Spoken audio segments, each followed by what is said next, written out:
Sissejuhatus kiire ja lühike. Videos vastame 2 küsimusele. Mis asi on 5G ja kui ohtlik see on? Hoiatan ette, et nende küsimuste vastamiseks tuleb meil veidike füüsika maailma sukelduda. Aga alustame siis.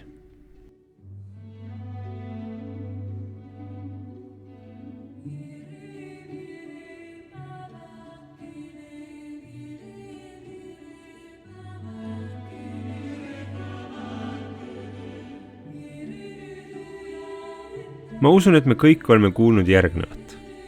5G on 5. põlvkonna mobiilside, kus esimene oli heli, teine oli heli pluss sõnumid, 3. lisas video ja 4. lisas interneti ja 5. muudab interneti kiiremaks. Kuid see ei kirjelda, mis asi 5G on, vaid kirjeldab, mida 5G teeb.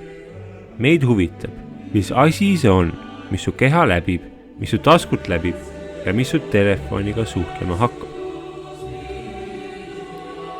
Ja see asi on elektromagnetkiirgus ehk footon või rahvakeeli raadiolaine. Seega õige küsimus on see, mis asi on footon ja mis asi on 5G footon.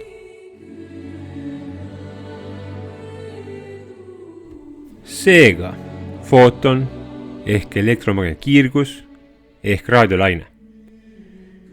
Mis ta siis on? Tegelikkuses me ei ole päris kindlad, mis ta on.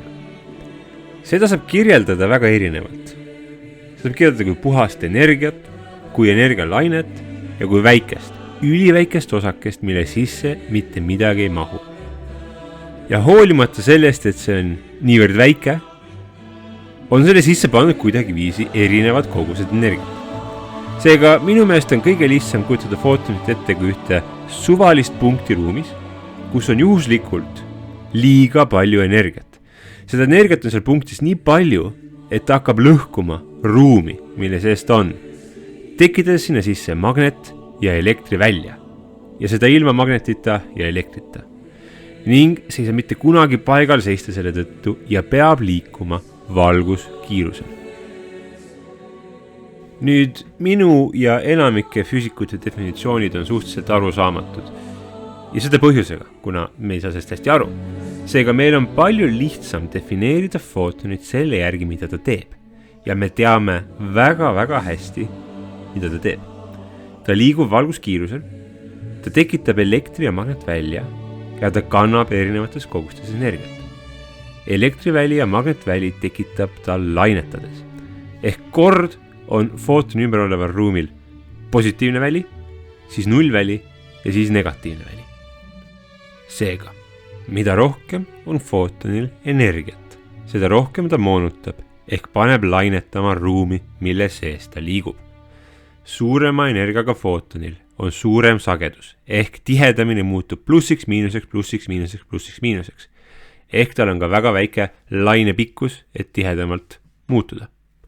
Ja hoolimata energiast liigub footon alati valguskiirusel. Seega 5G on hunnik footoneid, ehk siis tihe, vaba energia, mis valguskiirusel sinu poole antennist tulistatakse. No jah ja ei, see on hunnik footoneid jah, aga see on väga kindla energiaga.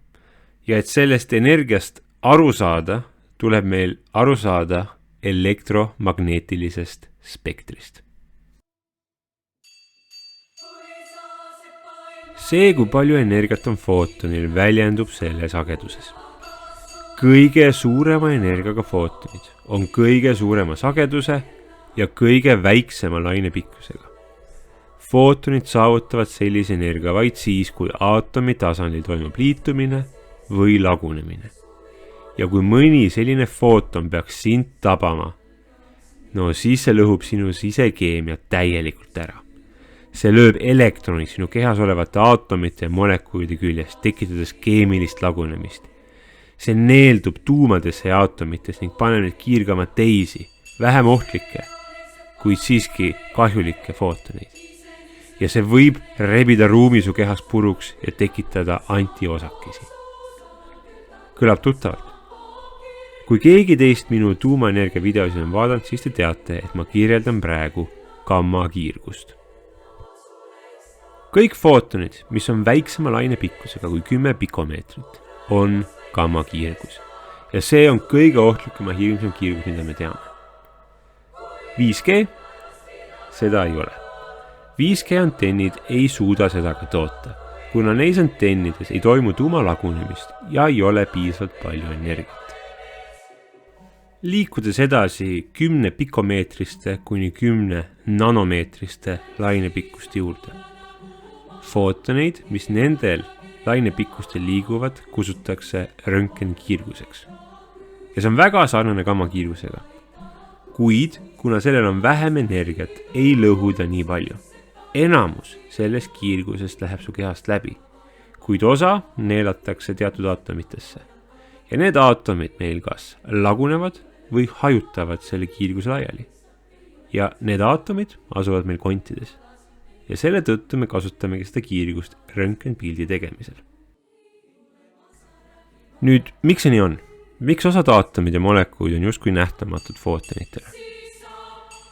No, kuna footon on kõige väiksem asi maailmas, siis ei saa seda poolitada.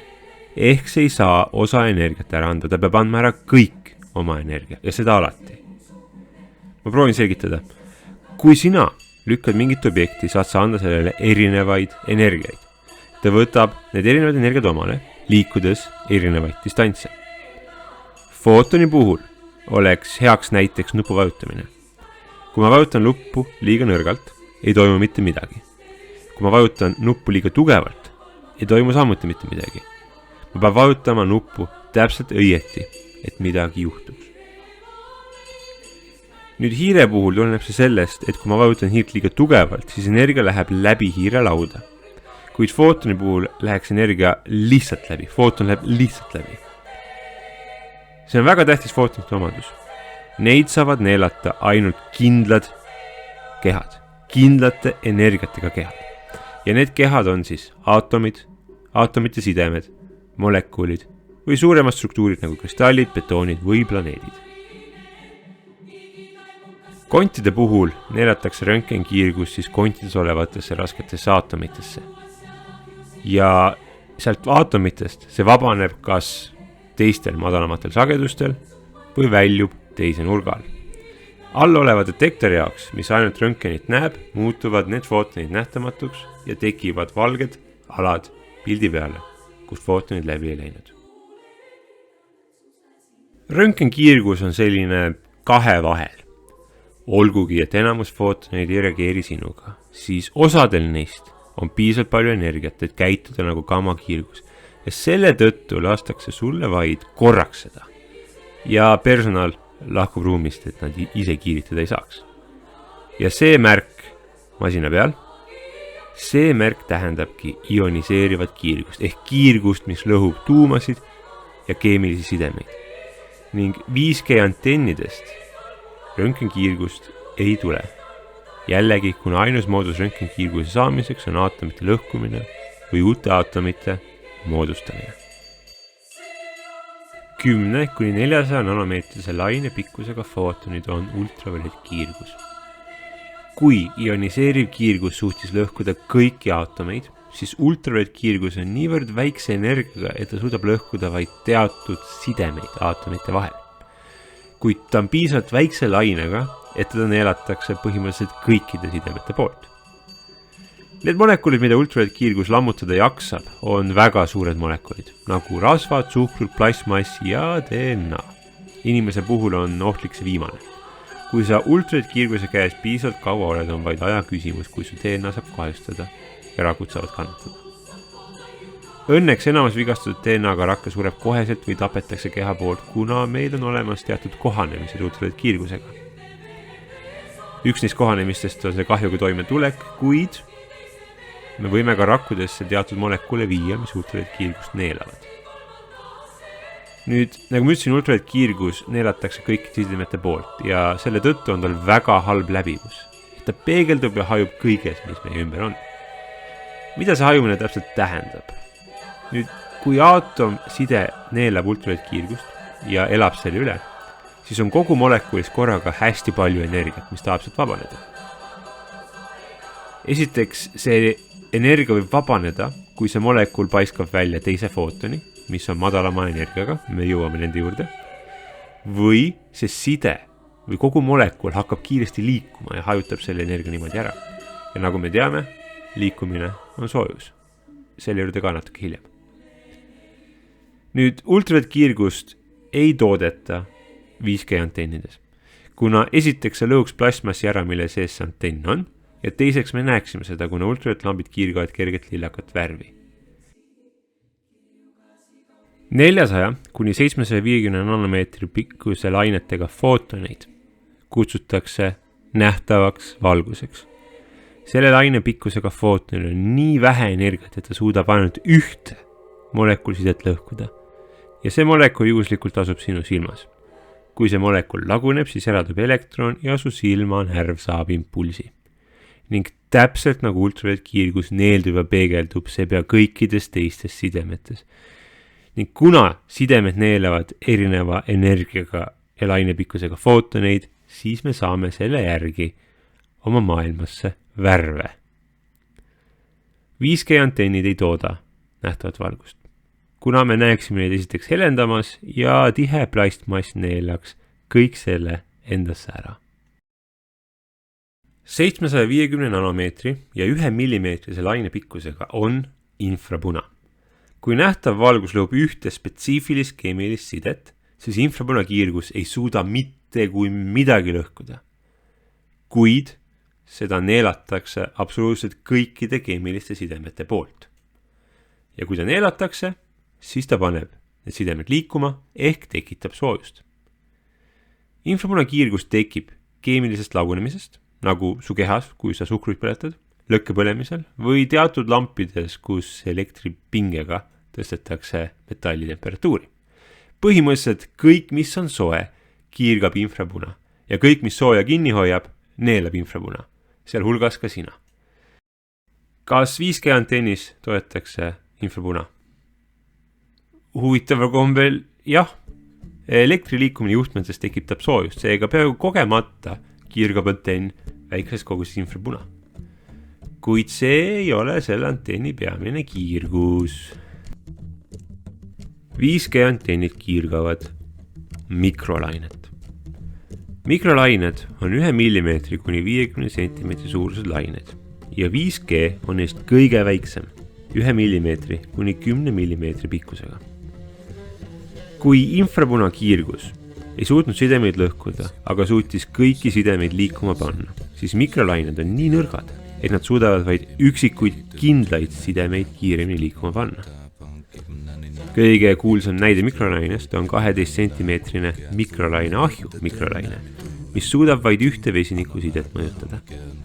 Ja selle tõttu me kasutamegi seda. Infrapuna ahi peab soojendama kogu ahju, õhku ja kõike, mis seal liha ümber ja liha sees on. 12 sentimeetri mikrolaine, seda on vaja kõvasti vähem, kuna see on õhule nähtamatu ja ainult mõjutab toitu, mis seal sees on. Olgugi, et mikrolained neelduvad vaid üksikutesse sidemetesse, siis nad peegelduvad väga hästi enamike aatomite ja aatomsidemete pealt. Ja selle tõttu on mikrolainetel küllaltki lühike levi. Mikrolaine leiab väga palju kasutusi. Peegeldavate omaduste tõttu leiab see kasutust radaris ja GPS-is. Ja oma väikese laine suuruse tõttu on selle tootmine väga lihtne ja vajab väga väikest antenni, vaid mõne millimeetrist. Me tuleme antennide juurde natuke hiljem tagasi. Aga see väike antenn tähendab seda, et see leiab laialdast kasutust mobiiltelefonides, raadiosaatjates, Bluetoothis ja kõiges, mis on väga väike ja toodab signaali. See väike laine tähendab ka seda, et see saab korraga rohkem informatsiooni kanda. Ja selle tõttu kasutataksegi seda Wi-Fi ruuterites. Ja mina isiklikult võrdleksingi 5G-d kui ühte suurt Wi-Fi ruuterite ala. Ning täpselt nagu Wi-Fi hajuvad ka 5G footonid väga hästi ja see ruuter või antenn peavad olema väga tihedad ja mobiilile alati näha. Kiirelt räägime ka raadiolained üle. Need on lained, mis on pikemad kui 50 sentimeetrit. ja nendel on nii väike energia, et need on nähtamatud kõikidele aatomitele, kõikidele aatomsidemetele ja nad peegelduvad vaid eritingimustes, kui on mingisugune laeng, magnetväli või elektriväli. Nüüd mikro- ja raadiolaineid toodetakse ühtemoodi. On vaja pikka metallist antenni. Selle metalli peale lastakse elekter ehk vabad elektronid. Need elektronid tekitavad antenni ümber magnetvälja. Kui elekter välja lülitatakse või voolusuund muutub, siis elektronid vahetavad oma asukohta hästi kiiresti ja magnetväli muutub. Magnetvälja muutudes vabaneb energia ja nagu ma selgitasin, siis footonid ongi vaba energia. Soovin ka kiirelt lisada, et tegemist on loodusliku nähtusega. Meie planeedi magnetväli muutub kogu aeg ja Maa, Jupiter, Päike ja kogu galaktika kiirgab pidevalt raadiolaineid sellest protsessist. Raadioteleskoobid on meie universumi kohta rohkem öelnud kui nähtavad teleskoobid näiteks. Seega selline on siis elektromagnetspekter. Kõigepealt suure energia väikse lainega footonid, mis lõhuvad kõike, hävitavad kõike. Siis läheb natuke vähem energiat, kus nad suudavad hävitada vaid üksikuid aatomeid. Siis läheb veel väiksem energia, kus nad suudavad lõhkuda vaid üksikuid sidemeid, aga peegelduvad neeluvad kõikides sidemetes. Siis tuleb korraks nähtav valgus, mis siis lõhub ühte ainsat sidemet, aga peegeldub kõikilt. Siis infrapuna, mis ei lõhu mitte midagi, aga neeldub kõikides sidemetesse ja paneb need kiiremini liikuma. Ja siis mikrolaine, mis suudab üksikuid sidemeid liikuma panna, aga enamikele nähtamatu. Ja viimaks raadiolaine, mis on kõigile nähtamatu, ei suuda mitte midagi teha. Ja nüüd, kus me hoomame elektromagnetspektrit, saame hakata rääkima ka 5G'st ja raadiolainest ja nende mõjust.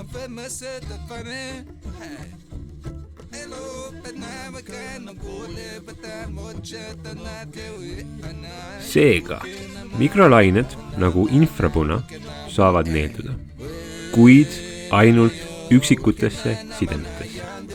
Kui need neelatakse, siis on 2 varianti. Need kas muutuvad soojuseks või paisatakse välja, ehk toimub peegeldamine. Mida pikem on mikrolaine, seda vähem ta neeldub ja hajub ja peegeldub. Kuni raadiolaineni, mis on täiesti nähtamatu. Vastan kiirelt ka küsimusele, kui mikro- ja raadiolained ei neeldu ja ei mõjuta mitte midagi, kuidas me neid üldse kasutada suudame? Me kasutame mitte nende neeldumist, vaid footoni teist omadust. Raadioantenn ei vaja neeldumist, ta vajab seda, et footon ruumi lõhuks ehk tekitaks välja. Antenn on metallitükk, mille peal on väga palju vabu elektrone. Ja kui footon neist möödub ja tekitab magnetvälja, liiguvad need elektronid antennis edasi-tagasi ja antenn loeb seda pingemuutust ehk elektroni liikumist kui signaali. Mikrolaineid kasutatakse täpselt samal põhimõttel. Mitte neelamine, vaid selle välja tekitamine. Ja selle väljaga funktsioneerivad siis meie raadiod, televiisorid, GPS-id, mobiiltelefonid ja tulevikus ka 5G. Seega, 5G teeb 3 asja. Ta paneb vabu elektrone liikuma, ta peegeldub ja ta neeldub. Kas see muudab selle ohtlikuks? Elektronide liigutamine ei muuda. Olete te kunagi antennist kinni hoidnud ja vaadanud, kuidas raadiolevi paremaks läheb? See tuleneb sellest, et vabad elektronid, mis on sinu riietel, su nahal ja juustel, õõtsuvad õues olevate raadiolainetega kaasas. Selline väikene tants käib sinu peal pidevalt, kuna meie ümber on väga palju raadiolaineid ja mikrolaineid. Need tulevad antennidest, maakeralt, teistelt inimestelt ja kosmosest ja paljudest teisest kohtadest ka. Kuid mitte keegi ei saa sellest aru. See on sellepärast, et need vabas rütmis võnkuvad elektronid ei tee mitte midagi. Me pole elektrilised, me oleme keemilised olendid. Kõik, mis meie kehas toimub, on keemiline. Ainevahetus on lihtlabane põlemine, närviimpulss on molekuulide ja ioonide liikumine ning vähk ja peavalu on keemilised rikked, kas verekeemias või DNAs. elektronid ei puutu asjasse. See footonide tekitatud väli on nii nõrk, et ka elektrilised seadmed ei saa sellest aru. Külmkapimagnet, patarei, staatikat täis õhupall on tugevamate väljadega kui see raadioväli. Seega, kas neelamine või peegeldamine on ohtlikud? Mikronite neelamine tähendas meil siis soojuse tekitamist. See nagu infrapuna, lihtsalt nõrgem. Ja see YouTuber näitas seda. Ta pani 5G saatja ümber 10 cm juustu ja tunni ajaga tõusis juustu temperatuurde välispinnal 0,5 kraadi. Kiirgus 5G antennist on sama tugev nagu väikese küünla leek. 5G antenn ja see küünal on omavahel väga sarnased. Mõlemad pidevalt vilguvad.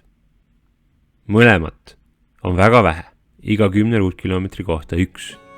Ainuke vahe on see, et küünlaleeki näevad inimesed, aga 5G signaali ainult telefonid ja antennid.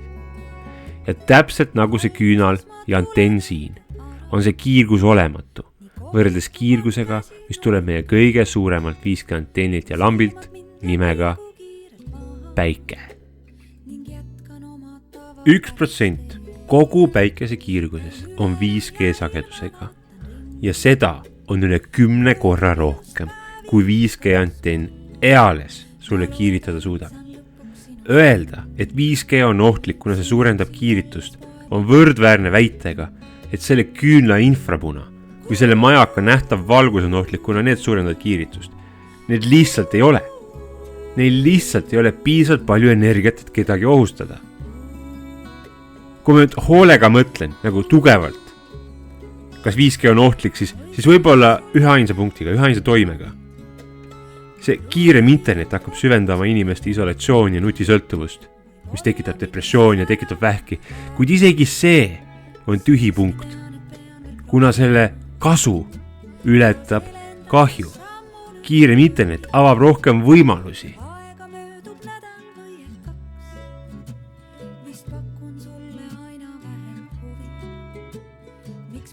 Kokkuvõtvalt siis, kogu see 5G saaga on minu jaoks üks suur raiskamine. Mitte kuna antenn lõhutakse ja mitte aja raiskamine. Ei, see on inimeste raiskamine. See on meie 5G vastaste raiskamine. Me teame, et 5G pole ohtlik, see on fakt. Aga on nii palju asju, mida me ei tea ja mis vajavad tähelepanu. Meie kõigi, kogu ühiskonna poolt. Küsimus meie nii-öelda ökomamadele. See on fakt, et nutiseadmed on laste vaimse tervise jaoks kahjulikud. Ja see on ka fakt, et kui lapsel pole nutiseadet, siis hakatakse teda kiusama ja tema kallal norima, mis on veel kahjulikum. Mida teha oma lastega? Kuidas seda probleemi lahendada? Mitte keegi ei tea. Aidake meil kollektiivselt kogu ühiskonnaga oma suhet tehnoloogiasse defineerida ja lahendada need probleemid, mis kiire tehnikaareng on kaasa toonud. Ja muidugi nutitelefonid pole kõige ohtlikum ja kisavam probleem praegu. Kõige ohtlikumad asjad oleks õhusaaste, liiklusohutus, alkohol, tööstress ja minu suurim hirm Vene AK-4 kuul näiteks. Aga nutitelefonid on siiski ohtlikud, erinevalt mikro- ja raadiolainetest. Egas rohkem polegi midagi öelda. Kõik viited on all. Enamus on Wikipedia, kuna see siin oli põhikooli tarkus. Ma lisaks ka, et minu selgitused olid selles videos võimalikult lihtsad. Tegelikult on see teema natuke keerulisem ja kõvasti rohkem nüanssidega. Ma mõtlen siin just elektromagnetspektrit ja footoni definitsiooni. Seega soovitan teil sellesse teemasse ise süveneda või kuulata, mis päris füüsikutel on öelda. Järgmise videoni.